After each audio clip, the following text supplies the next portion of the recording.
Silsilah keturunan Arya Kanuruhan dimulai dari Rah yang di Maharaja Manu turun-temurun hingga Sri Erlangga bertahta di Daha. Sri Erlangga sendiri dikenal sebagai pendiri kerajaan Medang Kahuripan, Panjalu, dan Janggala di Jawa Timur yang memerintah pada sekitar tahun 1019 sampai tahun 1043. Sri Erlangga berputra Sri Jayabaya dan Sri Jayasabar. Selanjutnya, Sri Jayabaya berputra Sri Dandang Gendis, Sri Siwawandiri, dan Sri Jayakusuman. Sri Dandang Gendis merupakan raja terakhir di Kerajaan Kediri yang memerintah antara tahun 1194 sampai tahun 1222. Sri Dandang Gendis berputra Sri Jayakatong.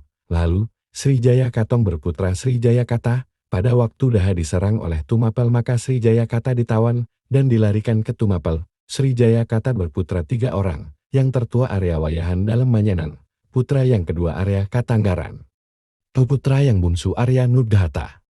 Selanjutnya, Arya Katanggaran berputra Kabu Anabran.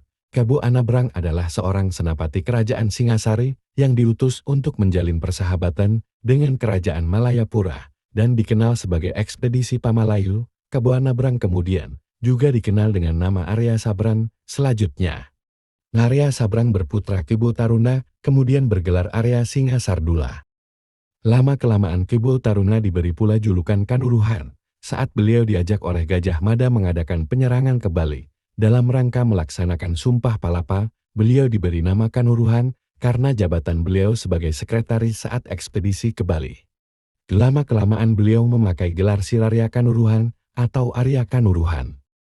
Tahun Saka 1274 atau tahun 1352 Masehi, Gajah Mada menetapkan Dalem Ketut Kresna Kepakisan menjadi Raja Bali berkedudukan di Desa Samprangan, didampingi oleh para Arya, yaitu Arya Kanuruhan, Arya Wangban, Arya Kencen, Arya Dalancan, Arya Belok, Arya Pangalasan, Arya Kutawaringin, Arya Kapakisan, Arya Gajah Para, Arya Getas, dan lain-lainnya yang ditempatkan di desa-desa tertentu. Arya Kanuruhan sendiri mendapat tempat di Desa Tangkas.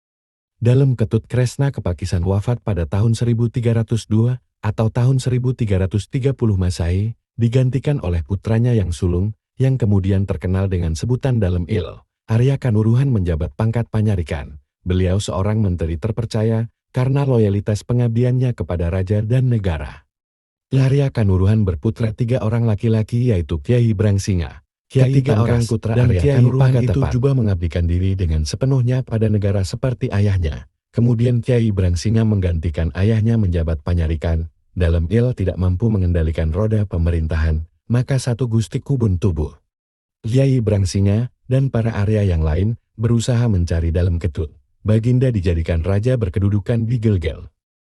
Lembaran baru zaman Gelgel mulai tahun Saka tahun 1305 atau tahun 1383 Masehi. Para menterinya, yang terutama Krian Patandakan, Krian Kubun Tubur, Krian Brangsinga bermukim di Tangkas. Kiai Brangsinga berputra 2 orang yaitu Kiai Brangsinga Pandita dan Kiai Madya Kanuruhan Kesari.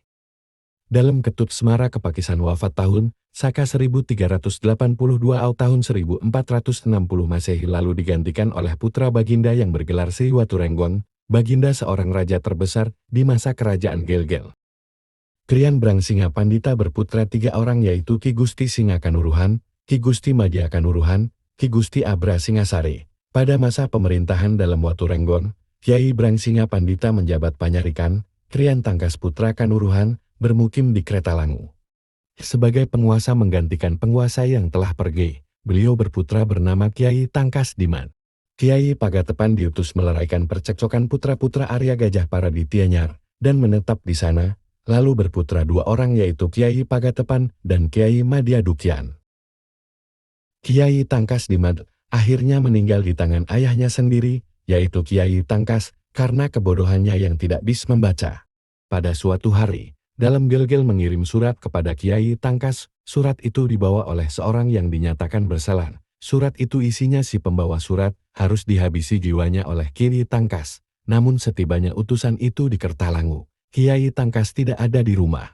Kemudian surat tersebut diberikan kepada Tangkas Diman, dan si pembawa surat tadi kembali ke Gelgel dan terhindar dari malapetaka. Sebaliknya, Tangkas Diman menemui nasib malang akibat buta huruf. akhirnya menjadi korban pembunuhan di tangan ayahnya sendiri.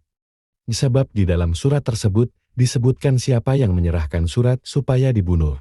Loyalitas Ki Tangkas terhadap dalam tampaknya tanpa perhitungan, sampai mengorbankan anaknya tanpa dosa.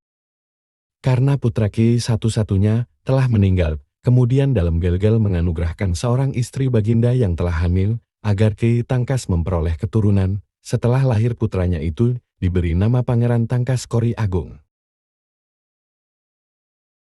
Jangan lupa subscribe, like dan share, untuk mendapat informasi silsilah Trah Arya Kanuruhan selanjutnya.